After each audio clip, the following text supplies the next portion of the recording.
Vous connaissez ça? C'est toujours lorsque l'on est malade ou blessé que l'on se rend compte à quel point on peut être reconnaissant pour sa santé. Cette vidéo va probablement provoquer le même effet chez vous, car dans la vidéo d'aujourd'hui, nous vous montrons 8 personnes réelles qui souffrent de maladies extrêmement curieuses. Et quand nous disons curiosité, nous le pensons. Car des conditions parfois uniques et des personnes avec des corps que l'on n'aurait jamais cru possibles sont de la partie. Ce sera donc étonnamment émouvant et intéressant. Alors restez à l'écoute de Bon à savoir. Commençons tout de suite sur notre numéro 8 avec Defaka Biswa d'Inde, dont la mutation génétique a même fait de lui un recordman du monde. Il est en effet la personne qui a le plus de tumeurs au monde. La cause en est une forme extrême de neurofibromatose, qui provoque des excroissances charnues sur le tissu nerveux sous la peau. Cette maladie génétique est si prononcée chez cet homme de 65 ans qu'une tumeur de plus de 25 kg s'est développée sur ses seules jambes et que son corps est parsemé de centaines de tumeurs. Il est certes possible d'opérer Biswa pour le débarrasser partiellement de ses charges, mais de nouvelles excroissances apparaissent régulièrement, ce qui a une influence déterminante sur son quotidien. En effet, en raison de son apparence inhabituelle et particulière, de nombreuses personnes craignent Biswa. De plus, il est même régulièrement expulsé de ses appartements, car ses voisins se sentent gênés par son apparence. De même, il a été difficile pour lui de trouver un emploi, car certains pensent à tort que sa maladie est contagieuse. Bien que l'apparence de Biswa soit extrêmement particulière et que la neurofibromatose ne sera jamais complètement guérissable, les tumeurs sur son corps sont généralement bénignes, de sorte qu'il n'a pas une espérance de vie inférieure à celle des autres s'il est suivi régulièrement par un médecin. À l'opposé, notre numéro 7 présente Tempest Henderson, une jeune américaine de 19 ans qui met sa vie en danger chaque jour à cause de sa maladie. En effet, Tempest est dépendante d'un produit ménager qui n'est pas consommable. Et plus précisément, la jeune femme consomme quotidiennement de la lessive en poudre. Son envie irrésistible de lessive en poudre a pris des proportions telles que Tempest en consomme jusqu'à 7 fois par jour et en mange même à la petite cuillère. Cette envie est connue dans le jargon sous le nom de syndrome de Pica. Les personnes concernées ressentent une envie indescriptible de manger des choses immangeables. Dans le cas de Tempest, il ne s'agit pas seulement d'une addiction à l'immangeable, mais aussi à un produit hautement toxique. En effet, l'ingestion de la poudre blanchie peut provoquer des brûlures ou des brûlures de l'œsophage et de l'abdomen. Dans le pire des cas, l'ingestion de ces substances toxiques pourrait même entraîner un cancer.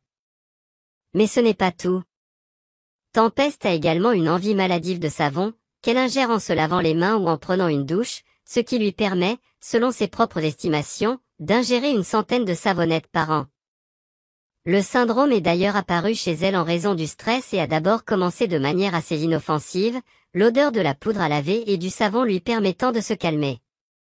Contrairement à la neurofibromatose de Biswa, Tempest a de meilleures chances de guérison et pourrait maîtriser son pica asynchrone grâce à une thérapie comportementale appropriée. Nous poursuivons avec notre numéro 6, John Chris Carl Kiranti, âgé de 9 ans. Celui-ci a dû lutter dès son plus jeune âge contre une maladie extrêmement inhabituelle, appelée hypertondie. Le garçon, qui vit aux Philippines, n'a pas 32 dents comme d'habitude, mais un nombre excessif de dents. Dans son cas, on n'a pas seulement trouvé un nombre excessif de dents dans sa bouche, mais aussi au niveau de ses yeux, si bien qu'à la fin du comptage, on a atteint le chiffre incroyable de 300 dents. Sa croissance dentaire extrême a commencé à l'âge d'Ax en grave peine 4 mois avec ses 4 premières dents. Lorsqu'il a atteint l'âge de 6 ans, on lui a compté un nombre incroyable de 180 dents. Pour débarrasser progressivement le garçon de ses dents superflues, on lui en a déjà arraché 40. Mais comme cela nécessite toujours une véritable intervention chirurgicale et des plaies assez importantes, le garçon devra encore subir de nombreuses autres opérations avant d'arriver à un nombre de dents proche de la normale, 32. Venons maintenant à notre numéro 5, une jeune femme de 23 ans originaire d'Australie qui, malgré sa maladie extrêmement singulière et curieuse, n'abandonne jamais et réalise ses rêves. En effet, bien qu'Anja Christopherson ne le montre pas, la jeune femme souffre de toute une série de malformations congénitales. Entre autres, à sa naissance, la trachée d'Anja était étroitement liée à son œsophage, ce qui fait que les deux se sont terminés dans ses poumons, si bien qu'elle a dû subir sa première opération 5 heures seulement après sa naissance pour rester viable. De plus, elle n'a qu'un seul rein, 2 utérus, mais un seul ovaire. De plus, le rectum, c'est-à-dire l'extrémité du tube digestif, est totalement absent chez la jeune femme et l'urètre, l'intestin et ses 2 vagins sortent d'un seul orifice, ce qui la rend incontinente toute sa vie. Cette multitude de malformations est également connue dans les milieux spécialisés sous le nom de malformation vectorielle. Le nombre et les malformations sont complètement différents d'une personne à l'autre et donc absolument uniques, tout comme leur traitement. Anja a déjà dû subir plus de 150 opérations pour pouvoir mener une vie à peu près normale. Cependant, l'Australienne tient à ce que sa vie ne soit en aucun cas qualifiée de triste, car il s'agit plutôt d'une histoire à succès dans laquelle elle se bat pour une vie heureuse et insouciante. Ainsi, malgré ses maladies, elle a réalisé son rêve d'enfance absolue et travaille désormais comme mannequin. Elle a également créé une agence spéciale qui prend sous contrat des personnes qui ont également des conditions particulières et les aide à raconter leur histoire au monde. Dans l'ensemble, Anja est une femme extrêmement inspirante qui, malgré sa maladie, n'abandonne pas et ne se cache surtout pas.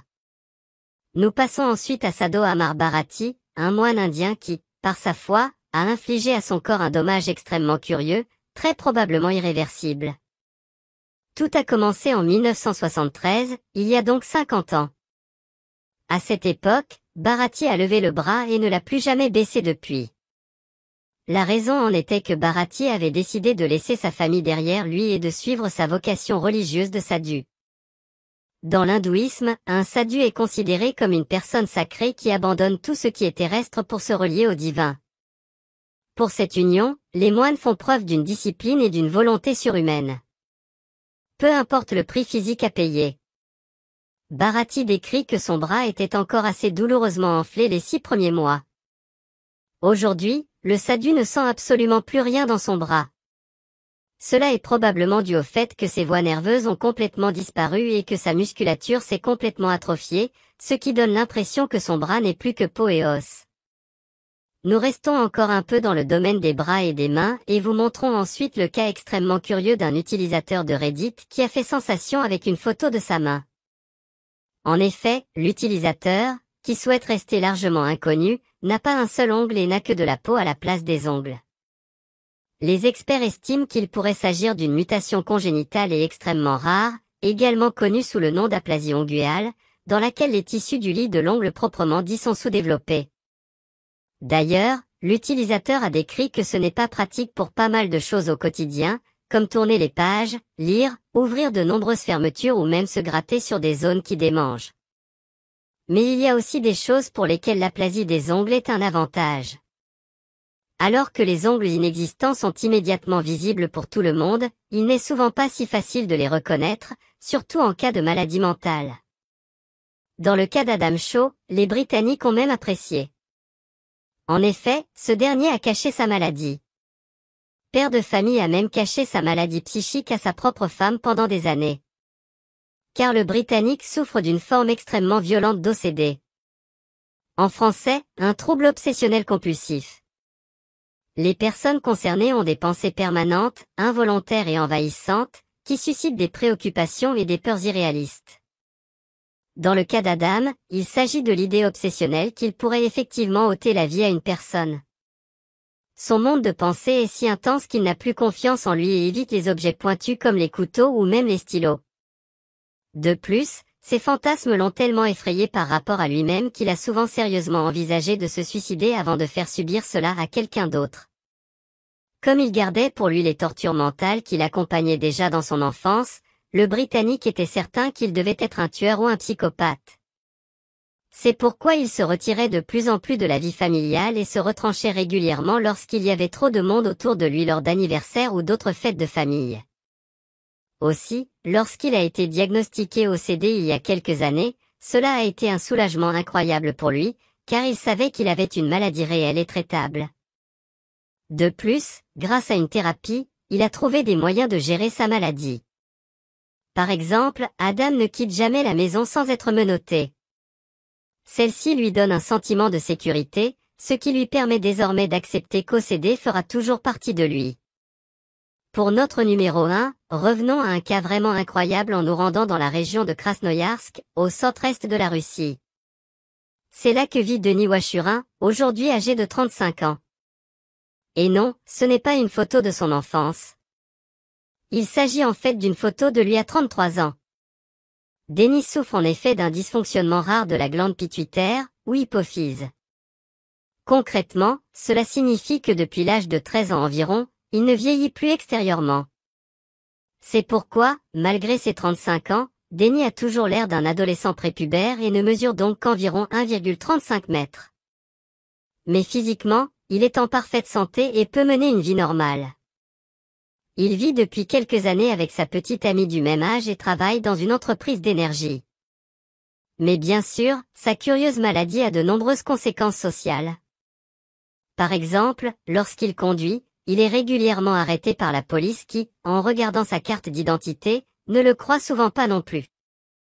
En outre, il est devenu une véritable sensation médiatique, car on ne sait pas avec certitude quelle est son espérance de vie et si elle est inférieure ou supérieure à la moyenne.